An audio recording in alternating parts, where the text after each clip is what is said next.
May naaresto ng isa sa mga wanted sa maanumalyang flood control projects. Pero imbes na sa tirahan sa Cavite, natuntun ng NBI si DPWH Mimaropa Engineer Dennis Abagon sa isang bahay sa Quezon City na pag-aari raw ng hindi niya pinangalanang politiko. Nakatutok si John Consulta. Ilang beses kinatok ng operatiba ng NBI ang gate ng bahay na ito sa Quezon City. Nang wala raw nagbukas nito, gamit ng isang improvised na tuntungan, inakyat ng NBI NCR at NBI Technical Intelligence Division ang gate ng isang bahay sa Quezon City. Nang mabuksan ang gate, agad pumasok sa garahe ang mga operatiba kasama ang NBI Public Corruption Division. Ilan sa kanila may mga dalang baril. Para yung RAM natin, battery RAM. Nakadakang pinto ng bahay, kaya gumamit sila ng battering ram. Hanggang sa nabutas ang pinto at napasok ng otoridad ang bahay. NBI!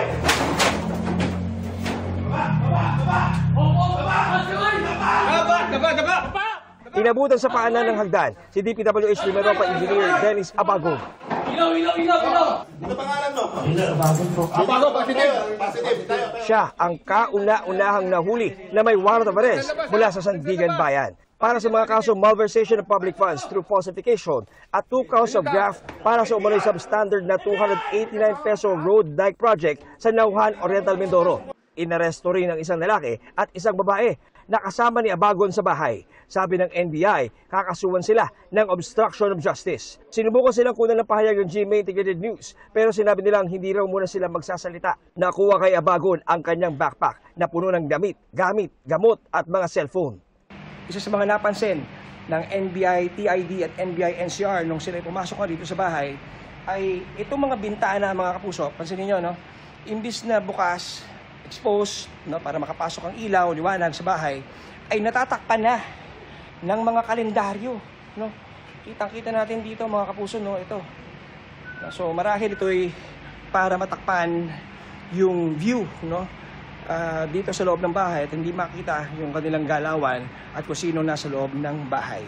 Mga cellphone na na-recover sa kanya ay agaw pansin, mga kapuso, itong isang, no, brand new na bagong biling SIM card at isang analog na cellphone. No?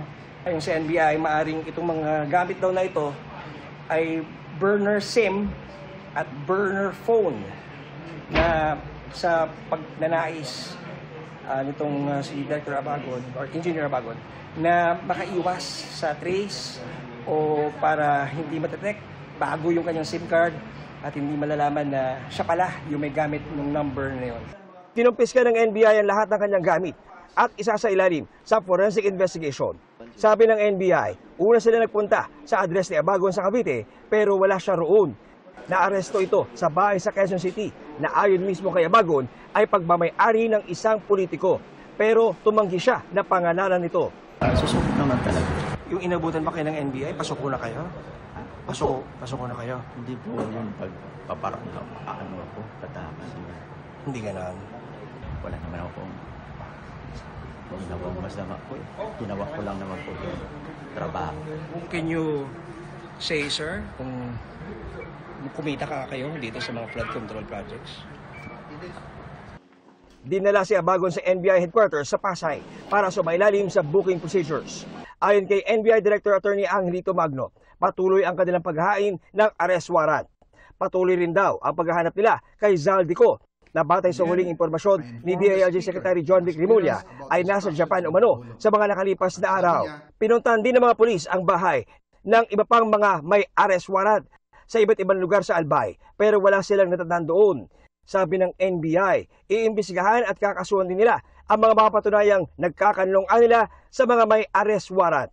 Panawagan pa ng NBI sa mga may arrest warrant, sumuko na sila sa mga otoridad. Para sa GMA Integrated News, John Consulta, nakatutok 24 oras.